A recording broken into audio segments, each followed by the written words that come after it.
End of the day, this is a game. Someone must win, someone must lose. Everybody continues their life the next day.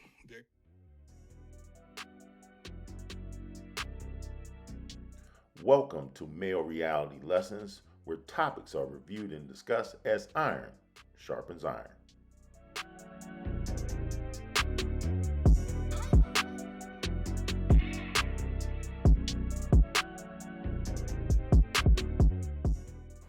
Greetings.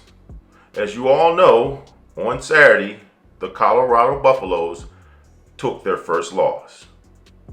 And we all know that all the haters are celebrating, to include one of the biggest ones who probably even soiled his pants in joy. But yet, let's take an adult approach to this event. And like anything in life, sometimes you win and sometimes you lose, but you learn from both incidents. Yet, before we dive into this video deeper, take a moment to subscribe to Male Reality Lessons. Here we go.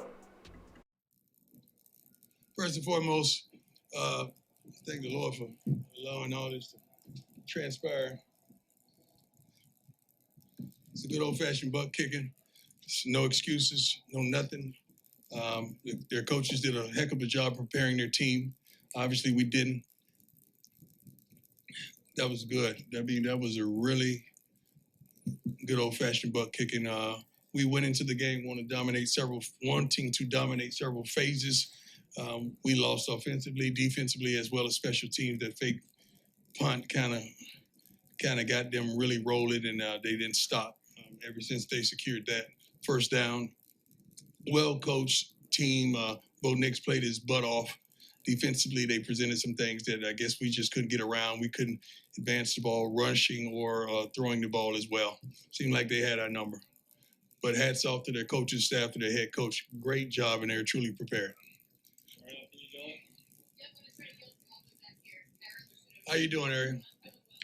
Excellent.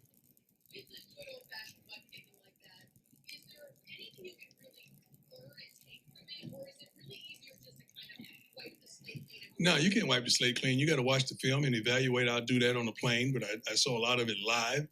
Just players that weren't in position, that didn't do the job that we expected. You evaluate players, you evaluate coaches, you evaluate everything when it's a game of that nature. And you had no opportunity to win, period, from the kickoff on.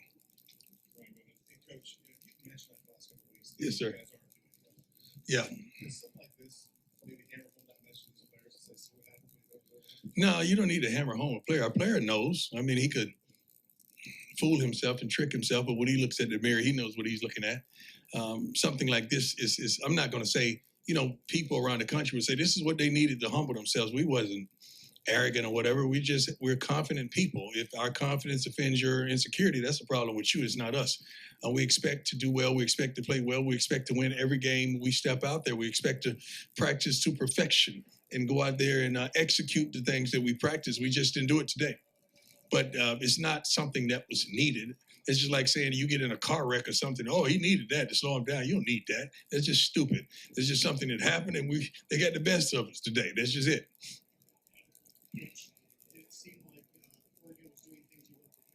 No. It's not like we were being tricked. We knew everything was coming. Even after one of the TV timeout, we were saying, they're going to take a shot. They're going to take a shot. They took a shot, scored a touchdown. I mean, sometimes your message just don't translate. You got to really get on the same page as the youngsters is out there playing.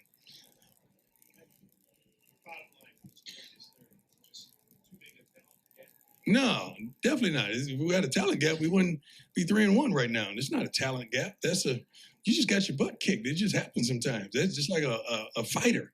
You just got caught. It happens. It's not a huge talent gap. I just think they played a really concise game. Penalties murdered us. I don't have the statistics, but I'm pretty darn sure we darn near doubled them in penalties. We're a really sound, fundamentally sound team. We don't make foolish mistakes and implement danger or harm on ourselves. Field position wise, we just kept just kept making mistakes. That's not indicative of who we are. How much was Travis missed? Travis always going to be missed. He's the best darn football player in college football. How is he not missed? It's just like saying you write an article and your pen is missing. Well, that's how much he means. Yes, go. Characteristics wise, maybe surprises wise, did you learn anything about their team today? I'm not going to say that. You don't always have to get your butt kicked to learn. You can win and learn. I mean, that's not something to learn. It's something to glean from.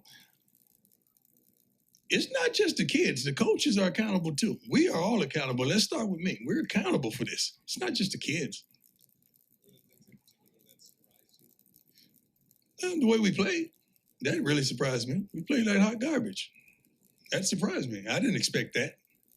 Coach, Shadori told us he thought a lot of the sacks he was holding the ball too long. Did you agree with that? I got to watch the film. I mean, sometimes he is, sometimes the routes, sometimes the call, sometimes the blocking. So it's a whole lot goes into that. So you really have to watch film to really dictate and understand what transpired on that specific play. It's a lot goes on in the play. What's the message to the team? You get your butt up and let's go. We ain't got time to have no pity party. There's nobody walk around the locker room with napkins and tissues. Get your butt up. Let's get on that plane. Let's go. We got work to do. I guess on a positive note, we had some guys play today. Mhm. Is it good to get some of those guys finally going, involved in the No, because that means you got your butt kicked. When you start putting guys in at the end, that means you got your butt kicked. No. What do you like Travis Jay, you guys played early? Yeah, I mean, you wanted them to play, but I mean, no.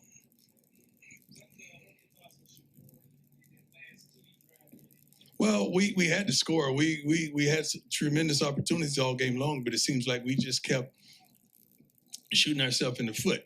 And every time we get something going, here we go with another penalty. Here we go with another holding. Here we go with just something.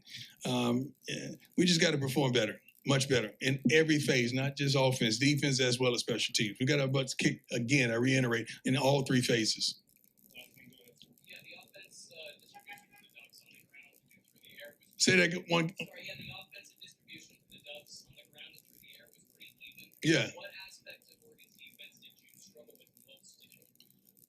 They got to our quarterback this season. And this is the kind of opportunity you have as a coach, as a man, as a father, to lift them up, not just shoot them down. You got to lift them up.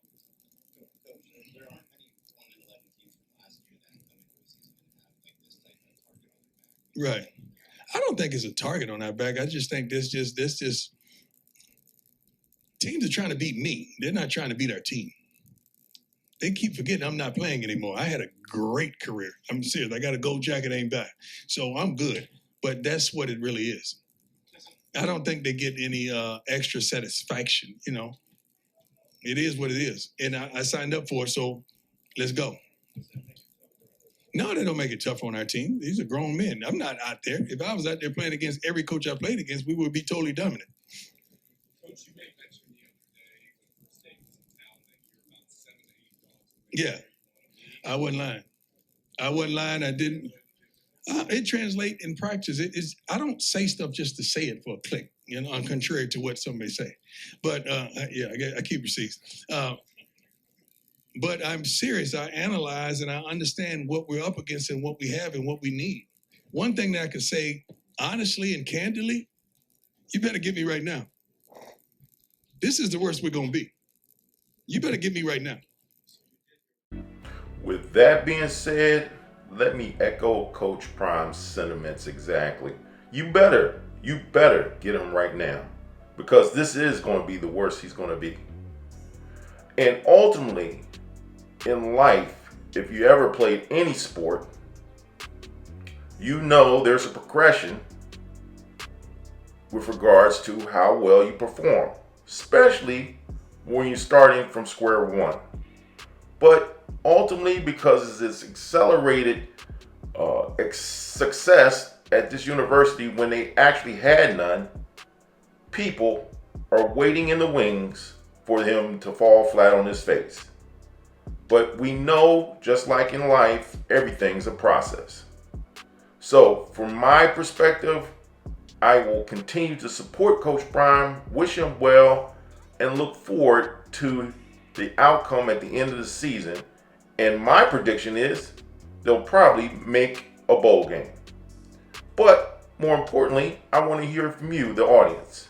What are your opinions on this subject and all the vitriol and hate that's thrown towards this man who is actually an excellent father, excellent coach, and a good example for what male reality is in today's climate?